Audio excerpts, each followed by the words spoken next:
नारी शक्तीचा गौरव करण्याचा, तिच्या कर्तृत्वाला सलाम करण्याचा आणि समाजात तिच्या योगदानाची दखल घेण्याचा हा दिवस म्हणजेच जागतिक महिला दिवस. नमस्कार, मी प्राची घाणेकर. झी 24 तासच्या महिला दिनी विशेष कार्यक्रमात आपलं सगळ्यांचं स्वागत आणि सगळ्या महिलांना जागतिक महिला दिनाच्या खूप साऱ्या शुभेच्छा.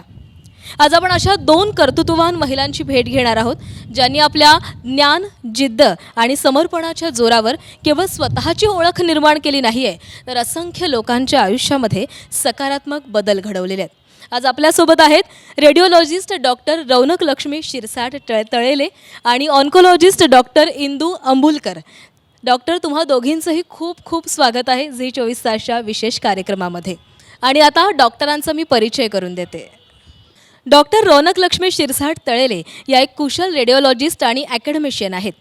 त्यांच्या प्रिसिजन मेडिसिन, अचूक निदान आणि महिला सक्षमीकरणासाठी त्यांच्या कार्याची विशेष दखल घेतली गेली आहे. MBBS पूर्ण केल्यानंतर त्यांनी रेडिओलॉजीमध्ये DNB पदवी मिळवली आणि त्यानंतर त्यांनी नायर हॉस्पिटल इथं डायग्नोस्टिक न्यूरो रेडिओलॉजीमध्ये फेलोशिप पूर्ण केलेली आहे. तसंच त्यांनी माउंट सिनाय हॉस्पिटल इथं हेड अँड नेक इमेजिंगमध्ये विशेष प्रशिक्षण घेतलं आहे, ज्यामुळे त्यांना आंतरराष्ट्रीय स्तरावरील वैद्यकीय दृष्टिकोनही लाभला आहे. सध्या त्या अद्याक्षर इमॅजिंग डोंबिवली या अत्याधुनिक तंत्रज्ञानयुक्त आणि सर्व प्रकारच्या इमेजिंग सुविधा असलेल्या डायग्नोस्टिक सेंटरच्या मेडिकल डायरेक्टर आणि कन्सल्टंट रेडिओलॉजिस्ट म्हणून कार्यरत आहेत. वैद्यकीय क्षेत्रातील योगदानाबरोबरच त्या शैक्षणिक उपक्रमांमध्ये सक्रिय सहभाग घेतात आणि रेडिओलॉजीमध्ये नवकल्पना प्रोत्साहित करतात. दूरदृष्टी, समर्पण आणि प्रेरणादायी व्यक्तिमत्वामुळे डॉक्टर शिरसाट तळेले या महिलांना उद्दिष्ट आणि महत्त्वाकांक्षा यांचा समतोल साधत यश मिळवण्यासाठी सतत प्रेरित करत आहेत. तसंच डॉक्टर इंदू अंबुलकर या वैद्यकीय ऑन्कोलॉजी क्षेत्रामध्ये गेल्या 2 दशकांपासून कार्यरत असलेल्या अनुभवी तज्ज्ञ आहेत. त्या सध्या मुंबई येथील HCG कॅन्सर सेंटरमध्ये मेडिकल ऑन्कोलॉजी विभागाच्या प्रमुख म्हणून कार्यरत आहेत. त्यांनी केमोथेरपी, टार्गेटेड थेरपी आणि इम्युनोथेरपी यांसारख्या आधुनिक उपचार पद्धतींचा वापर करून अनेक रुग्णांवर यशस्वी उपचार केलेले आहेत आणि प्रत्येक रुग्णासाठी वैयक्तिकृत व वैज्ञानिक उपचार पद्धतींचा अवलंबही केलेला आहे. स्तनाचा कर्करोग, फुफ्फुसाचा कर्करोग, कोलोरेक्टल कर्करोग तसंच स्त्रीरोग संबंधित कर्करोग या विविध प्रकारच्या कर्करोगांवर त्यांचं विशेष प्रभुत्व आहे. प्रिसिजन ऑन्कोलॉजीमध्ये त्यांना विशेष रस असून टार्गेटेड थेरपी आणि इम्युनोथेरपी या आधुनिक उपचार पद्धतींवर त्यांचा विशेष भर आहे, ज्यामुळे उपचारांचे परिणाम अधिक प्रभावी होत असून दुष्परिणाम कमी करण्यास मदत होते. रुग्णांविषयीची सहानुभूती, उत्कृष्ट वैद्यकीय कौशल्य आणि संशोधनाभिमुख दृष्टिकोन यामुळे त्या खूप प्रसिद्ध आहेत.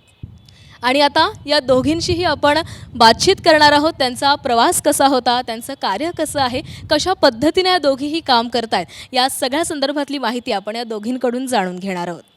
मी सुरुवात रौनक लक्ष्मी यांच्याकडनं करते. डॉक्टर, एक पारंपरिक क्लिनिकच्या चौकटीबाहेर पडून एक रेडिओलॉजिस्ट आणि हेल्थ एज्युकेटर बनण्याची प्रेरणा तुम्हाला नेमकी कशी मिळाली? धन्यवाद. सर्वप्रथम तर मला इथे येऊन बोलण्याचा चान्स दिल्याबद्दल तुमच्या सगळ्यांचं खूप खूप आभार. आणि तसेच हा जागतिक महिला दिन आहे, world women's day. So I really want to wish a very happy women's day to all the women out there, seniors असो, ज्युनियर्स असो, माझ्या मैत्रिणी सगळ्यांना. सो जेव्हा आपण असं म्हणतो की एक पारंपरिक क्लिनिकच्या बाहेर जाऊन प्रेरणा कशी मिळाली, तर सर्वप्रथम तर मला हे सांगावं असं वाटतं की I was never sure that I want to become a doctor. असं एक काही डेफिनेटिव्ह मोमेंट नव्हती. It was a period of multiple small definitive moments. आणि माझे पेरेंट्स डॉक्टर्स असल्यामुळे असं होतं की एक बॅकग्राऊंड नॉईज असतो आपल्या घरात की बाबा तू डॉक्टर बन, तू डॉक्टर बन.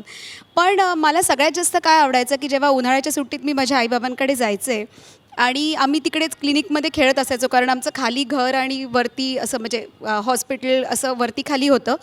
तर जेव्हा असं एखादं कन्फ्यूज्ड कुटुंब असेल, ज्याला माझे आई किंवा बाबा ट्रीटमेंट बाबतीत क्लॅरिटी द्यायचे, म्हणजे त्यांच्या मनातला जो केऑस आहे त्याला ते जेव्हा शांत करायचे, ती मोमेंट, किंवा एखादा पेशंट पूर्ण बरं झाल्यानंतर, आता माझ्या आईवडिलांची प्रॅक्टिस गावात आहे, तर लोक कधी कधी आम्हाला 1 किलो कांदा आणून द्यायचे, कधी असं कधी कोणी आणून द्यायचं, बोरं आणून द्यायचे. आणि या सगळ्या गोष्टी माझे आईबाबा हसी खुशी घेऊन घ्यायचे आणि त्यांना त्याच्यातच समाधान वाटायचं. तर त्या सगळ्या ज्या त्या पेशंट्सच्या चेहऱ्यावरचा जो प्युअर जॉय आहे, that clicked me more.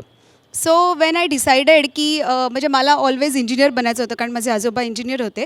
But when I suddenly stumbled in to medicine I said like why not, at least या प्युअर जॉयसाठी आपण ट्राय करून बघूया. And radiology was like because mark चांगले मिळत गेले आमच्या वेळेससुद्धा, अजूनसुद्धा radiology is amongst the like first जे येतात मोस्टली ते ऑप्ट करतात. So that's how I stumbled in to radiology. Now it has turned in to a passion retrospectively. मला वाटलं नव्हतं असं कधी होईल. आणि हे जे आता चालू केलं आहे नवीन, जे मीडियावरती येणं किंवा इन्फोटेनमेंट ज्याला आपण म्हणतो, हे असं अचानक नाही झालं. मी स्वतः पण खूप प्रोफाईल्स पाहायचे, मला आवडायच्या. मला वाटायचं की आपण असं काहीतरी करूया. आणि मग या इन्स्पायरिंग डॉक्टर्सच्या स्टोरी ऐकण्यासाठी एकाला एक गोष्ट मिळत गेली आणि हळूहळू पॉडकास्ट चालू झाले. बट मी असं म्हणेन की अजून मी पूर्णतः या फील्डला एक्सप्लोरच नाही केलं आहे. There is a mountain to climb and I am slowly getting there. डॉक्टरांनी सांगितलेलं आहे की कशा पद्धतीनं म्हणजे का त्यांना वाटलं की आपण ह्या क्षेत्रामध्ये यावं. मी डॉक्टर इंदू यांच्याकडे जाईन. डॉक्टर, कॅन्सरसारखा जटिल आजार, या आजाराचा आपण अभ्यास करावा, रुग्णांची सेवा करावी आणि याच क्षेत्रामध्ये आपण काम करावं असं का वाटलं? सर्वप्रथम धन्यवाद आणि सर्व महिलांना wish you happy international women's day and thank you for inviting me on this program. तर एक it's by a coincidence you can say that माझे आजोबा खूप म्हणजे सोशल सर्विस करायचे. तर ते सोशल सर्विस कुठे असे मला मनाला खूप आवडायची जेव्हा मी खूप लहान होती. आणि ते सोशल सर्विस मला करायची होती. आणि मग नंतर माझे आईवडील त्यांना असं वाटलं की मी मेडिकलमध्ये जाऊ शकते. आणि त्यावेळी म्हणजे you can imagine like may be 25 years or 30 years from now medical म्हणजे खूप मोठी गोष्ट. तर माझ्या आईवडिलांना असं वाटायचं की मी मेडिकलमध्ये जायची आणि जास्त लोकांची सेवा करायची. तर मला पण ते असं वाटलं की मी लोकांची सेवा करू शकते. आणि माझ्या मेडिकलमध्ये फर्स्ट अटेम्प्टमध्ये माझे सिलेक्शन झालं. आणि मग नंतर MBBS केला, त्याच्यानंतर MD मेडिसिन आणि नंतर मेडिकल ऑन्कॉलॉजी. तर याच्या पाठीमागे माझ्या आईवडिलांचा खूप म्हणजे हात आहे. त्याच्यानंतर मी माझे जे टीचर्स होते ते माझे प्रेरणास्रोत होते. आणि मग नंतर ऑन्कॉलॉजीमध्ये जेव्हा मी सुरू केली माझी प्रॅक्टिस, तर मी बघितलं की आता तर ते म्हणजे हे खूप आधीची गोष्ट मी सांगते, पण आत्ता जर मी मागे बघते तर मी अशी ब्लेस्ड फील करते की आता मेडिकल ऑन्कॉलॉजी खूप पुढे वाढली आहे. आणि जे आमचे टीचर्स होते, जे आमचे प्रेरणास्रोत होते, तेव्हा ते टीचिंग आम्ही फॉलो करायची. आणि आत्ता तर आम्ही बघतो की कॅन्सर असा म्हणजे एक खूप बरा होण्यासारखा आजार झाला आहे. तर आता असं वाटते की ते खूप चांगलं डिसिजन होतं जे मी घेतला. आणि मला बरं वाटते, मला खूप खुशी होते जेव्हा आमचे पेशंट बरे होतात. आणि आता कॅन्सर म्हणजे बरा होण्यासारखा आजार आहे.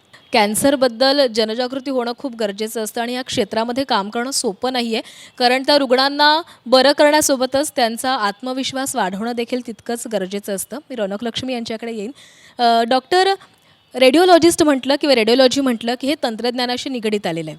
मग आता आपण बघतोय की प्रत्येक क्षेत्र हे टेक्नॉलॉजिकली खूप अपडेट होत चाललेलं आहे. मग रेडिओलॉजीमध्ये काय बदल झालेत टेक्निकली? सो रेडिओलॉजी काही वर्षापूर्वी तुम्ही जर म्हणाल तर भारतात साधी सोनोग्राफीसुद्धा उपलब्ध नव्हती. But now it has become the first modality which people opt. मग आणि जे काही आपले प्रेग्नन्सी रिलेटेड गोष्टी आहेत किंवा ॲनामली स्कॅन ज्याला आपण म्हणतो, त्यासाठी तर आता सोनोग्राफी एक असं अविभाज्य घटक असं झालेलं आहे. बेसिक एक्सरेज आपल्याला लागतात फ्रॅक्चर्ससाठी, चेस्ट इन्फेक्शनसाठी. But this is a basic of radiology. आपण जे म्हणतोय CT स्कॅन, MRI, ते सुद्धा आता इतकं प्रदीर्घ आणि इतकं प्रगल्भ झालेलं आहे. आपण म्हणू शकतो की पूर्वी CT स्कॅन करायला वेळ लागायचा. MRI ठीक आहे, because of its technology time अजूनही लागतो. But the machines are very very superior. The kind of softwares which have been used are like very sensitive. आणि पेशंटचं कम्फर्टेबल कितपत आहे पेशंट हे लक्षात घेतलं जातं. त्याच्या अनुषंगाने अजून गोष्टी वाढत जातात. जसं की कार्डियक CT आलेलं आहे, cardiac MRI. You may not believe, पण आता डेफिकोग्राफी वगैरे अशा गोष्टीसुद्धा केल्या जातात, ज्याच्यात आपल्याला पूर्वी जे व्हायचं की मल्टिपल डिलिव्हरी झाल्यानंतर बायकांचं अंग बाहेर पडतं किंवा पुरुषांना त्रास होतो. बेसिक गोष्टी लाईक कॉन्स्टिपेशन वगैरे, जे आपण इग्नोर करतो त्यासुद्धा डायग्नोज होतात, त्या ट्रीट केल्या जातात. त्याच्याबरोबर पेट सिटी आलेलं आहे. सो पेट सिटीमध्ये लाईक मॅम आहेत म्हणून की आपण आता जेव्हा मेडिकल ऑन्कोलॉजिस्टकडे जातो किंवा आपण सर्जिकल ऑन्कोलॉजिस्टकडे जातो, आपल्याला कॅन्सर डायग्नोज होतो, तेव्हा पेट सिटीमुळे ऑलरेडी त्याचा स्प्रेड कुठे कुठे झाला आहे हे आपण पाहू शकतो. त्याचबरोबर there are multiple AI driven softwares. Now there is a narrative going on की AI will eventually replace radiologists, but it is not like that. AI is like I could say की जसा एक स्टेथोस्कोप असतो ना एका डॉक्टरसाठी, तसं आमच्यासाठी AI आहे. तो आमचं काम सोपं करतो आणि त्याचबरोबर तो आम्हाला ते स्पेसिफिक एरियाजवर फोकस करायला सांगतो, जे मे बी वर्कलोडमुळे वगैरे आम्ही तेवढं मन लावून बघू शकणार नाही. So basically AI softwares and machines it is developing and it is going to be huge in the upcoming years. तर असं कोणतंच क्षेत्र नाही आहे खरं तर ज्याच्यामध्ये तांत्रिकदृष्ट्या बदल घडत नाही, आणि रेडिओलॉजिस्ट देखील त्यातलंच आहे. मी इंदू मॅमकडे येईन. इंदू मॅमना प्रश्न असा आहे की गेल्या काही वर्षांमध्ये आपण असं म्हणतोय की कर्करोगावर उपचार होण्याचे म्हणजे खूप उपचार वाढलेले आहेत, खूप प्रगत झालेलं आहे हे सगळं, मात्र तरी देखील कर्करोगाचे रुग्ण वाढताना दिसत आहेत. आता आपण महिला दिनी आपण हे सगळं चर्चा करतो, त्यामुळे महिलांच्या अनुषंगानेच प्रश्न की या गेल्या काही वर्षांमध्ये महिलांमध्ये कर्करोगाचं प्रमाण कसं वाढताना दिसतंय? हे खूप म्हणजे महत्त्वाचा क्वेश्चन तुम्ही विचारला आहे, कारण की मी जसे सांगितलं की खूप डेव्हलपमेंट्स होतात कॅन्सर ट्रीटमेंटमध्ये. तसेच आम्ही बघतो की महिलांमध्ये पण हे आजार वाढते आहे. आता स्तनांचा कॅन्सर नंबर 1 कॅन्सर झाला आहे. तसेच आता अर्ली डायग्नोसिस पण आम्ही करू शकतो. दुसरं सर्वायकल कॅन्सर, आता हे थोडं त्याची प्रमाण कमी झालं आहे. आणि एक नवीन आता सर्वायकल कॅन्सरचं वॅक्सिन पण आलं आहे. आता आमच्या भारतामध्ये पण आम्ही ते मागच्या आठवड्यातच सर्वायकल कॅन्सर ड्राईव्ह आमच्या प्रधानमंत्र्यांनी सुरू केली आहे, जे 14 वर्षाच्या मुलींना द्यायची आहे. तर we have come a long way in the development of cancer prevention as well as treatment. तसेच महिलांमध्ये एक अजून मी बघते की जे ॲडव्हान्स स्टेजचे कॅन्सर आहेत आमच्या इथे थोडासा कमी झाला आहे प्रमाण, कारण की आता मॅडम पण आहे तिथे हे स्क्रीनिंग जे आम्ही करतो, तर स्क्रीनिंग हे खूप महत्त्वाची गोष्ट आहे. तर स्क्रीनिंगमुळे आम्ही ब्रेस्ट कॅन्सर पर्टिक्युलरली ते अर्ली डिटेक्ट करू शकतो. तसेच पेप्समियर अवेलेबल आहे, तर पेप्समियरमुळे आम्ही सर्वायकल कॅन्सर अर्ली डिटेक्ट करू शकतो. तर हे स्त्रियांमध्ये जरूर थोडा चेंजेस आले आहेत, पण मला असं बोलायचं आहे की स्त्रिया स्वतःकडे लक्ष देत नाही. ही खूप महत्त्वाची गोष्ट आहे. आणि मला असा मेसेज पण द्यायचा आहे की वुमन्स डे आहे, तर स्वतःकडे लक्ष द्या. आणि तुम्हाला कॅन्सरचा काहीही सिम्पटम आहे आणि पर्टिक्युलरली स्तनमध्ये जर गाठ आहे किंवा तुम्हाला मांसपाळी जास्त येते, तर हे कॅन्सरचे लक्षणं होऊ शकतात. तर तुम्हाला जरुरी तुमच्या डॉक्टरला भेटायचं आहे. डॉक्टर असं म्हणालेले आहेत की खरंच आहे की महिला अशा अनेक छोट्या आजारांवर दुर्लक्ष करतात आणि नंतर हे आजार आहेत ते बळावत जातात आणि मग आपल्याला कळतं की अरे आपल्याला खूप काही झालेलं आहे आणि मग कधी कधी वेळ निघून गेलेली असते आणि ते आपल्या जीवावर बेततं. मी यालाच एक लागून प्रश्न विचारेन खरं तर डॉक्टर. खरं तर महिलांचं सक्षमीकरणाबद्दल बोललं गेलं तर आरोग्याबद्दल बोलणं खूप जास्त गरजेचं आहे, कारण त्या आरोग्याबद्दल अजिबात काळजी घेत नाहीत. मग आरोग्याबाबतची सक्रिय जागरूकता असेल किंवा स्क्रीनिंग असेल, अशा संदर्भात तुम्ही काय सुचवाल महिलांसाठी? सो बेसिकली जसं मॅम म्हणाल्या की breast cancer is the leading cause of female death and it is one of the number like top cancers which is been getting diagnosed. But we are fortunate की breast कॅन्सरला screening program आहे. So जर मग screening programme available आहे, तर screening या शब्दाचा अर्थ काय, तर एक अशी सोपी साधी टेस्ट जी तुम्ही जनमानसात करू शकता, ज्यामुळे प्री कॅन्सर स्टेज किंवा अगदी छोटं असताना ते डिटेक्ट होईल. The best test for breast cancer which is available is mammography. आणि आपण असा विचार करतो की मॅमोग्राफी कधीही करायची का, तर तसं नसतं. मॅमोग्राफी ही 40शी वरच्या स्त्रियांनी वर्षातनं एकदा ही केलीच पाहिजे. तर खास करून जर तुम्हाला तुमच्या घरी हिस्ट्री असेल की तुमची आई, तुमची मावशी असे जर कोणी अफेक्टेड असेल, तर this screening should start at least at the age of 35. आपल्याजवळ अँजेलिना जोलीचं उदाहरण आहे. She is a BRCA positive. She has already taken treatment for it, like preventive treatment for it. आणि आपण हा विचार करतो की तर हे मॅमोग्राफी का, आणि हे मॅमोग्राफी कुठेही करायचं का, तर असं नसतं. Most of the times screening program opt करताना मॅमोग्राफी असं ऑप्ट करावं जिकडे क्रेडिओलॉजिस्ट अवेलेबल आहे. एक्सरे बरोबरच तो सोनोचं स्क्रीनिंगसुद्धा करत आहे. आणि हे मॅमोग्राफी वाईडली अवेलेबल असतं आजकाल. आणि त्याचबरोबर सगळ्यात इम्पॉर्टंट गोष्ट हे पण आहे की जर तुम्हाला मॅमोग्राफीमुळे एखादी घाट जर एखाद्या छोट्याशा वाटाण्याच्या साईजची दिसणार असेल, तर ती लिंबा एवढी होऊन मग डायग्नोज का करावी. यू शूड ऑल्सो थिंक की तुमचे ऑप्शन्स बरे होण्याचे लवकर असतात. शेवटी जेव्हा आपण आपल्या आयुष्याला महत्त्व देऊ तेव्हाच आपण आपल्या घराच्या आयुष्याला महत्त्व देऊ शकू आणि आपण समजतो आपल्या फॅमिलीचा. So many people are dependent on us. तर ॲटलिस्ट स्वतःसाठी आणि त्यांच्यासाठी म्हणून स्क्रीनिंग हे तर लवकर केलंच पाहिजे. म्हणजे आपण जर वेळीच उपचार घ्यायला सुरुवात केली तर आपल्याला जो काही आजार असेल तो आपण वेळीच बरा करू शकतो. डॉक्टर तुमच्याकडे येईन. कॅन्सर म्हटलं की लोकांना आधीच भीती वाटते, लोकांचे आधीच हातपाय गळतात की आपल्याला कॅन्सरचं निदान झालेलं आहे. तुम्ही गेली अनेक वर्ष या क्षेत्रामध्ये काम करताय. ज्यावेळेस सुरुवात केलेली होती आणि आजचा दिवस काय बदल झालेला आहे उपचार पद्धतींमध्ये? खूप बदल झाले आहेत. कारण की मागच्या 2 दशकपासून मी प्रॅक्टिसमध्ये आहे. तर आम्ही बघत होतो की खूप कमी मेडिसिन्स अवेलेबल होता 2 दशक आधी. फक्त फ्यू किमोथेरपी मेडिसिन्स आणि नंतर मग टार्गेटेड थेरपी, मग इम्युनोथेरपी, हे खूप नवीन उपचार आता आले आहेत. आता आम्ही जिनोमिक्स करतो आणि जिनोमिक्सच्या टेस्ट करून आम्ही म्युटेशन्स, कोणता ॲबनॉर्मल म्युटेशन्स आहेत त्या म्युटेशनला टार्गेट करण्यासाठी टार्गेटेड थेरपी आम्ही यूज करतो. हे टार्गेटेड थेरपी जे आहे ते ट्युमर सेल्स रिसेप्टरवर काम करते, त्या म्युटेशनवर काम करते आणि पेशंटला खूप कमी साईड इफेक्ट होतात आणि खूप इफेक्टिव्ह ट्रीटमेंट आहे. तसेच इम्युनोथेरपी नावाचं हे जे मेडिसिन आहे हे खूप म्हणजे रिव्होल्युशन झालं आहे कॅन्सर ट्रीटमेंटमध्ये. तर हे जे इम्युनोथेरपी आहे हे बऱ्याच स्टेजमध्ये आम्ही यूज करतो. Early stage, advance stage, loco regional stage 3मध्ये पण आम्ही यूज करतो. तर हे आम्ही बघितलं आहे की हे खूप म्हणजे हे जे नवीन उपचार पद्धती आले त्याच्यामुळे एक रिव्होल्युशनसारखा आला आहे. मागच्या 5 वर्षामध्ये मी सांगू शकतो की हे जे ॲडव्हान्स स्टेजचे जे कॅन्सर आहेत ते खूप आम्ही आता वर्षानुवर्ष आमचे पेशंट जिवंत राहतात आणि माझ्याकडे पण असे पेशंट आहेत जे 5-5 वर्ष जिवंत आहेत ॲडव्हान्स स्टेजचं ट्रीटमेंट करून. तर हे इम्युनोथेरपी आणि टार्गेटेड थेरपीचं जे ट्रीटमेंट आहे हे खूप म्हणजे लाभदायी ट्रीटमेंट आहे आणि त्याचे खूप साईड इफेक्ट कमी होतात आणि जिथे हे ॲडवायजेबल आहे, इंडिकेटेड आहे ते उपचार घ्यावे. आणि हे एक महत्त्वाची गोष्ट आहे की ट्रेंड मेडिकल ऑन्कॉलॉजिस्ट खालीच हे ट्रीटमेंट घ्यायचे. म्हणजे असं नाही आहे की आम्ही ट्रीटमेंट लिहून दिला आणि तुम्ही कुठेही जाऊन घेऊ शकता. Sir, under one roof, under the oncology center, under the guidance of trained oncologist you have to take the treatment. आणि एक महत्त्वाची गोष्ट आहे की ट्रीटमेंट कंप्लीट करायचं आहे.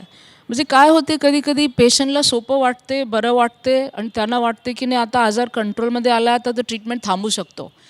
ते असे नाही करायचे, कारण की ट्रीटमेंट घेतला आहे म्हणून तुमचा आजार कंट्रोलमध्ये आला आहे तर ते ट्रीटमेंट कंटिन्यू करायचं आहे. तसेच हे जे तुम्हाला तुमची फॅमिली हिस्ट्री माहिती पाहिजे. आता बरेच ट्रीटमेंट म्हणजे एक टेस्ट अवेलेबल आहे, त्याला हेरिडिटी जिनोमिक टेस्टिंग आम्ही म्हणतो. तर हे खूप गरजेचं आहे की तुमच्या फॅमिलीमध्ये कुणाला कॅन्सर तर नाही आहे, तर त्याच्यासाठी पण आम्ही टेस्ट करू शकतो. फॅमिली मेंबरची तपासणी करू शकतो. स्क्रीनिंग टेस्ट तर आहेत पण ते जिनोमिक टेस्टिंग पण आम्ही करू शकतो.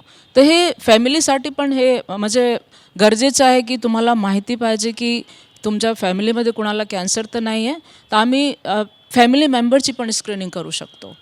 तर हे थोडे एक ॲडव्हान्सेस आहेत, ते मला वाटते म्हणजे खूप रिव्होल्युशनाइज झालं आहे आता ट्रीटमेंट. म्हणजे अनेक उपचार पद्धती आलेल्या आहेत, त्यामुळे घाबरायचं कारण नाही. जर असं निदान होत असेल तर वेळीच डॉक्टरांकडे जा, डॉक्टरांचा सल्ला घ्या. डॉक्टर, तुमच्याकडे आता मी येईन. रेडिओलॉजिस्ट हे कार्यक्षेत्र निवडताना नक्कीच टेन्शन आलं असणार आहे, कारण नव्यानं ऐकलेलं हे खरं तर नाव आहे आणि सगळ्यांना असं वाटतं की बापरे ह्यात काय असेल काय नसेल. आज अनेक तरुणी हा कार्यक्रम पाहत असणार आहेत. अनेकांना नवं क्षेत्र निवडताना भीती वाटते, आपण काय करू काय नाही करू, जमेल नाही जमेल. अशा तरुणींना तुम्ही काय सल्ला द्याल? सो बेसिकली जर सांगायचं गेलं तर जेव्हा पण आपण एखाद्या नवीन करिअर चॉईसच्या किंवा नवीन क्षेत्र निवडायच्या ह्याच्यावरती एका उभे असतो सीमेवरती मी सांगेन, तेव्हा आपल्याला असं वाटतं की अरे आपल्याला मुलींना कसं असं लहानपणापासून ह्याच्यात वाढवलेलं असतं ना की लवकर लग्न झालं पाहिजे, लवकर तुमची फॅमिली पण कंप्लीट झाली पाहिजे, ॲट द सेम टाईम तुमचं करिअर पण झालं पाहिजे. पण मी म्हणेन की थोडा वेळ घ्या स्वतःसाठी, invest in your skill development. कारण तुमची कॉम्पिटन्सी ही एवढी जास्त पाहिजे, तुमचं वर्कने एवढं बोललं पाहिजे की हे जे रुटीन स्टिरिओटाईप्स असतात की बायका असं करतील, अरे ही असेल ती किंवा अशीच गाडी चालवेल असं असेल, तुमची कॉम्पिटन्सी ही इतकी पाहिजे की स्टिरिओटाईप हा ऑटोमॅटिकली ब्रेक झाला पाहिजे. ॲट द सेम टाईम तुमची स्किल डेव्हलपमेंट करता करता हे तुम्ही लक्षात ठेवा की जेव्हा ऑपॉर्च्युनिटी समोर येते तेव्हा आपला इंटरनल डायलॉग कंट्रोल करून ती ऑपॉर्च्युनिटी ग्रॅब करायला शिका. आपल्याला असं वाटतं की विजिबिलिटी म्हणजे ॲरोगन्स आहे. No, I don't think so. Visibility is going out there. It is like owning your own narrative. आणि हे करायला शक्यतो आपल्याला घरातनं असं नसतं, आपण वाढवलेलं नसतो. तर हा एक बदल व्हायला लागला आहे, ऑब्व्हियसली व्हायला लागला आहे. आमच्या पिढीतल्यासुद्धा खूप सगळ्या मुलींना असं वाढवण्यात आलेलं आहे. And obviously the next generation is different. At the same time build your on tribe. तुमची एक स्वतःची अशी ट्राईब असली पाहिजे. तुमचे मेंटॉर्स, तुमचा स्टाफ म्हणा किंवा तुमच्या सहकर्मचाऱ्या यासुद्धा तुम्ही कॉम्पिटंट निवडल्या पाहिजेत. त्यांना समजून घेतलं पाहिजे. तुमचा आपापसातला इंटरनल डायलॉग खूप स्ट्रॉंग असला पाहिजे.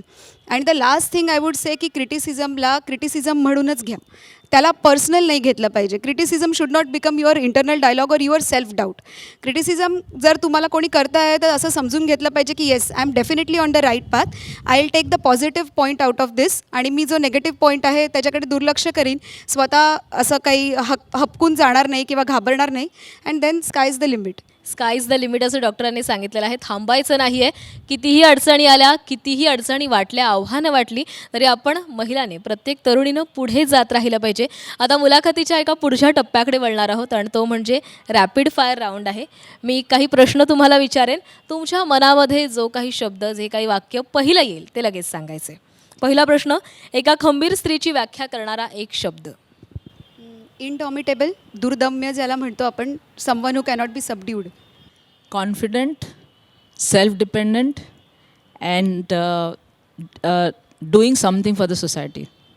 पुढचा प्रश्न, तुमचं आयुष्य बदलून टाकणारी एखादी सवय. माझे husband he is a very आर्डंट reader. He gave me Ikigai. So मला तो शब्दाचा अर्थ आवडतो. रोज सकाळी उठून I should find a purpose. मग काही असो, आज डब्यात एखादी छान वस्तू करून देणंसुद्धा असो, but you should find a purpose every morning. So discipline and positive attitude.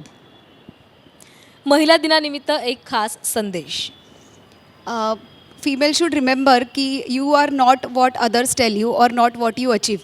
जेव्हा तुम्ही आरशात बघताना तुम्हाला स्वतःला वाटलं पाहिजे की I am in love with myself. मी असा संदेश देऊ इच्छिते. Be independent. You have to be independent. I mean, you have to do something for yourself. You should not be dependent on others. Do something for the society. And if you do something for the society, then you will develop more confidence. तुमच्या यशाचं श्रेय तुम्ही कुणाला द्याल. Obviously सगळ्यात प्रथम तर हे ईश्वराचं श्रेय आहे.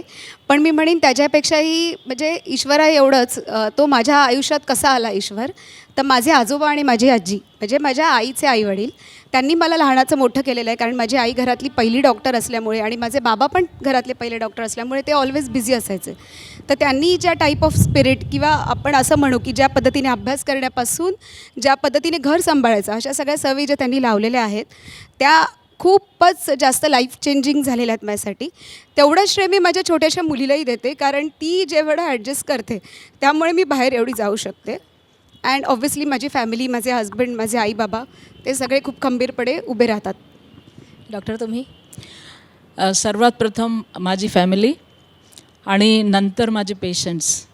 कारण की आता मी जे चेंजेस बघितले आहे ऑन्कॉलॉजीमध्ये, तर without patients blessings we are nowhere. तर ते जे पेशंट जे आशीर्वाद देतात, जे पेशंट बरे होऊन जातात आणि जे पेशंट आशीर्वाद देऊन जातात, आणि ते आशीर्वाद माझी प्रेरणा बनते आणि ते प्रेरणानं आम्ही जास्त काम करू शकतो. आज या दोघींशी गप्पा मारल्यानंतर एकच गोष्ट खूप प्रकर्षानं जाणवली, ती म्हणजे कितीही आव्हानं आली, कितीही संकटं आली तरी आपण थांबायचं नाही आहे. कारण स्त्री ही कधीही थांबणारी, कधीही हरणारी नाही आहे. कोणतंही क्षेत्र असो, स्त्री ही ठामपणेच काम करते, कर्तृत्व करते आणि समाजाला आपण काय करू शकतो हे जिद्दीनं दाखवू शकते. डॉक्टर, तुम्हा दोघींचंही खूप खूप धन्यवाद. तुम्ही आलात आणि आमच्यासोबत संवाद साधलात. धन्यवाद.